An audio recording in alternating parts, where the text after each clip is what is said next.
Yes, Mr. Chairman, I move that House Bill 2642 be returned with a due pass recommendation. All right, sir. I don't have your name here. Mr. Chair, members, my name is Aaron Wonders. I'm the education analyst. Mr. Chair, members, existing statutes require school district governing boards to develop disciplinary policies for the confinement of students in an enclosed space that allows for a process of written parental notification and written parental consent. Developed policies must allow for exemptions to prior written consent if a pupil poses imminent harm to self or others. House Bill 2642 removes those requirements and replaces them with the following restrictions on the use of isolation or seclusion rooms. The bill prohibits seclusion rooms in public schools from being used as a form of punishment, to force compliance, as a substitute for appropriate educational support, or as a restraint for students without an IEP or Section 504 plan. In the event a student is placed in an isolation room, the school must document and report to the Department of Education prescribed information.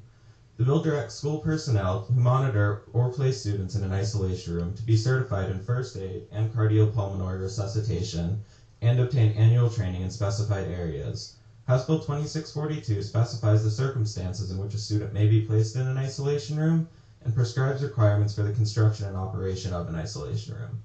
Finally, the bill requires parents or guardians to be immediately notified whenever a student is placed in an isolation room and requires school to adopt written policies that conform to prescribed standards if the school allows students to be placed in isolation rooms. And Mr. Chair, there's one amendment that I would be happy to explain. Mr. Chair, members, the 3-page Townsend amendment dated 2/19/14 at 2:00 p.m. removes Section A, which specifies that an isolation room may not be used as a form of punishment or as a restraint for students without an IEP or Section 504 plan. The amendment removes requirements for the certification and annual training of personnel who monitor or place students in isolation rooms. The amendment adds a requirement for schools to implement positive, evidence-based, safe, and timely plans and procedures for all pupils and specifies what those procedures must include. The amendment specifies when seclusion may not be used and the procedures for the notification of parents if seclusion is used. The amendment additionally requires students placed in seclusion to be monitored at all times, be reassessed every 30 minutes, and released when self-control is regained. Finally, the amendment defines seclusion. And Mr. Chair, I'd be happy to answer any questions. Thank you. Thank you. Eric, right? Aaron, Mr. Chair. Sorry about that. Okay. Members, are there any questions for Aaron? Thank you.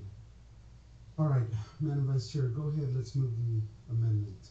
Okay, Mr. Chairman, I move that the 3-page amendment dated February 19th, 2014 at 2:00 p.m. and Representative Townsend's name be adopted. Thank you. Members, you've heard the motion. All those in favor vote aye. Aye. I had a question on Okay. she didn't explain her, doesn't she normally explain? Yeah, I thought that Aaron did a good job explaining. Do you have any questions? Oh, yes, I'm sorry. I do have a question. Sorry about that, Mr. Chairman. I have a question on the amendment. Okay. And actually, I think I heard Aaron say that you had to remove a section. Was that because there was some stakeholder meetings or something and you had to remove the requirement that there be no isolation room? Representative Townsend. Mr. Chairman, and thank you, Representative Lesko, for bringing that question up, because I think that some of our folks signed in against may not have seen the amendment. And in writing this bill, I chose to put in there that if a child is in the general population, that they were to not use a seclusion room as a form of punishment, because the original intent of these seclusion rooms were for, quote, a meltdown of a child who had autism or something to that effect, and who was considered a danger to themselves or to another staff or another child. And so it was considered a safe place for them to have limited stimulation so that they could calm down. It has then now become a form of punishment for a child who won't sit still at his desk, or somebody who was on all-day suspension. And so the thinking in the beginning of adding that you can't use that as punishment for the general population. That's not what they're intended for.